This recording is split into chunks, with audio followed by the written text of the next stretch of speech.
programa ay rated PG.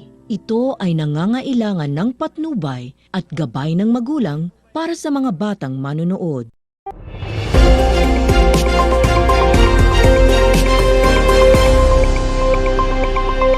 Audio Jungle.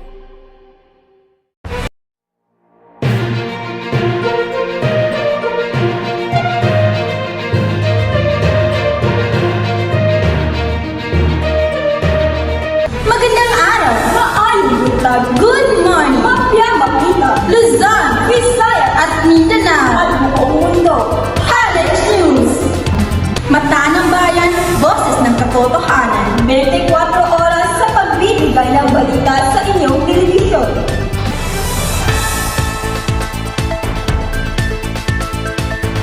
Mga kaganapan na nahanap sa loob at labas ng bansa at mga isyong tinututukan Jaime Musa, Eliza Tahir. Ito ang College News.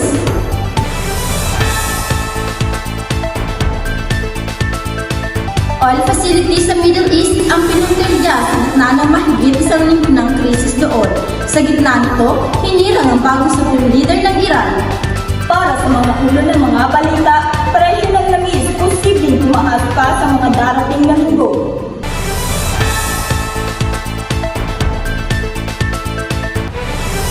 Ilang oil facilities sa Middle East ang pinuntirya sa gitna ng mahigit isang linggo ng krisis doon. Sa gitna nito, hinirang ang bagong supreme leader ng Iran. Para sa kumpletong detalye, nagbabalita, Laila Sweden. Maraming salamat, Mayna Musa. Sa ngayon, nabalong ng makapal na usok ang Babco Oil Refinery na pangunahing oil refinery sa Bahrain. Dahil yan sa pagtamang umanong ng drone ng Iran sa gitna ng higit isang linggo ng gantihan ng mga missile at bomba sa pagitan ng Amerika, Israel at Iran. Apektado rin ng sigalot ang iba pang oil facilities sa Middle East. Sinuspindi din ng Saudi Arabia ang output ng isa sa pinakamalaking refinery sa Middle East matapos itong tamaan umano ng drone ng Iran.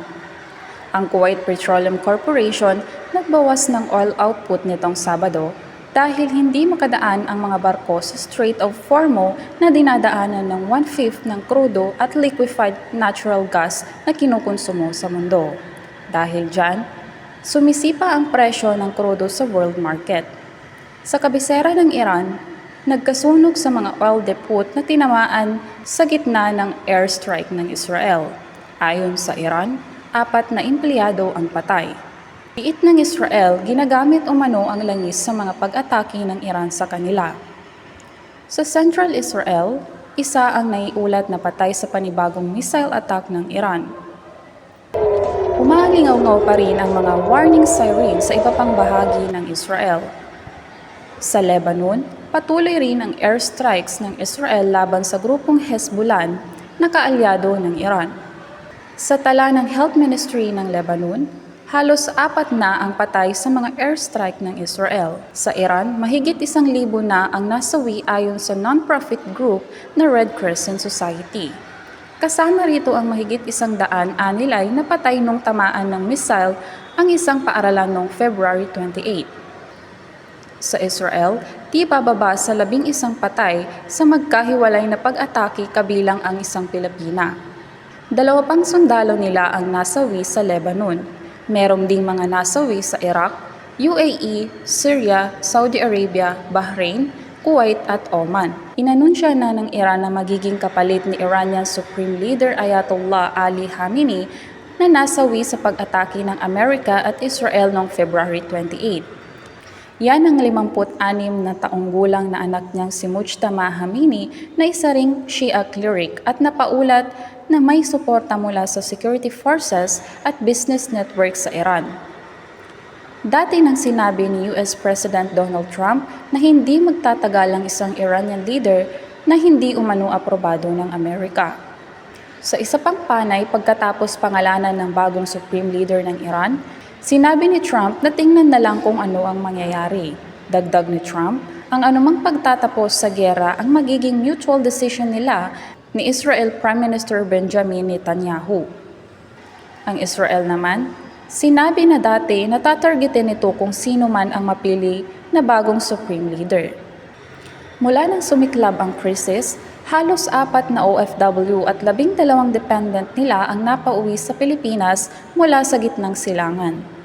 Kabilang dito ang 70 OFW kasama ang mga kaanak nila na dumating sa NAIA Terminal 3 kagabi. Galing UAE ang eroplanong sinakyan nila. The youngest that I saw was a month-old baby. There are about 3 or 4 kids na nakita ko.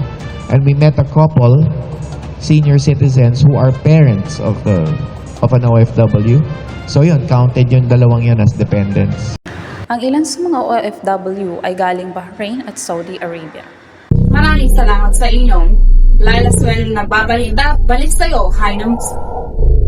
Maraming salamat sa iyo, Laila Sweden.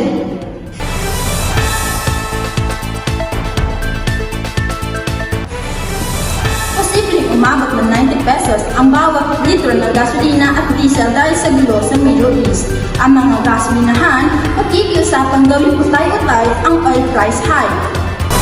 At live mula sa Sinsuan Avenue, Cotabato City, nasa frontline ng balitang yan sa Jasmine Park. Jasmine, magkano na ba ang presyo ng gasolina? May bago na bang inilatag na solusyon ang gobyerno? Maraming salamat, Eliza. Kasalukuyan akong narito sa isang sikat na gasoline station sa Cotabato. Patuloy ang pagtaas ng presyo ng gasolina at diesel. Pumapatak ito sa 70 to 71 at 83 to 93 naman sa diesel. Patuloy ang pagtaas ng petrolyo sa mga susunod na linggo at mararanasan natin ang mas mataas na presyo sa susunod na mga buwan. Matatandaan na noong June 2022 nang umabot ng 90 pesos ang kada litro ng diesel at gasolina sa iba't ibang bahagi ng bansa. Yan ang panahong pumutok ang gyera sa pagitan ng Russia at Ukraine. Ngayong 2026, nagkakagulo naman ang Amerika, Israel at Iran. Ayon sa Department of Energy, hindi malayong muling sumipa sa 90 pesos ang kada litro ng gasolina at diesel dahil sa tensyon ng Middle East. Tinatayang nasa 8 milyong bariles kada araw ang ine-export na langis ng Russia, pero mas malaki ang pinagsama-samang oil export ng Saudi Arabia, United Arab Emirates, Iraq at Kuwait na naiipit sa gulong apektado ng isinarang Strait of Hormuz ng Iran. Ito ay ang pangunahing ruta ng mga oil tanker na kumukuha ng supply sa gitna ng silangan. Dahil sa sarado ang Strait of Hormuz, mas mapapalayo ng ruta ang mga oil tanker na nakakadagdag sa shipping cost. Nauna nang sinabi ng Department of Energy na posibleng tumaas ng 10 pesos ang kada litro ng gasolina at diesel sa susunod na linggo. Pero kanina, nilinaw ng ahensya na pwede pa itong magbago. Nag-usap-usap na rin daw ang Department of Energy at ang mga kumpanya ng langis para sa utay-utay na pagpapatupad ng taas presyo. Assalamualaikum warahmatullahi wabarakatuh. Ang itatanong po namin is kung ano yung naging epekto ng pagtaas na gasolina. Matindi. Maraming epekto nito. Unang-una, income. Pamamasada, mabawasan yung income. Hindi tulad ng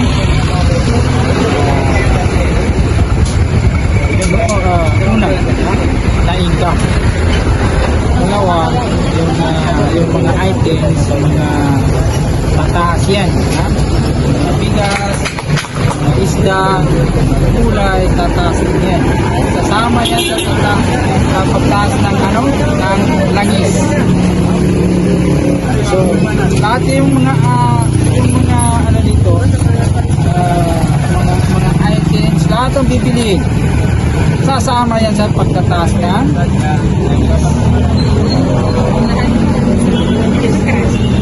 Una na ring sinabi ng Pangulong Bongbong Marcos na hinihiling niyang sa Kongreso na bigyan siya ng kapangyarihan na tapyasan ang excise tax sa langis. Gaya ng Pangulo na nawagan din ang Department of Energy sa mga opisina ng pamahalaan na magtipid ng kuryente at langis.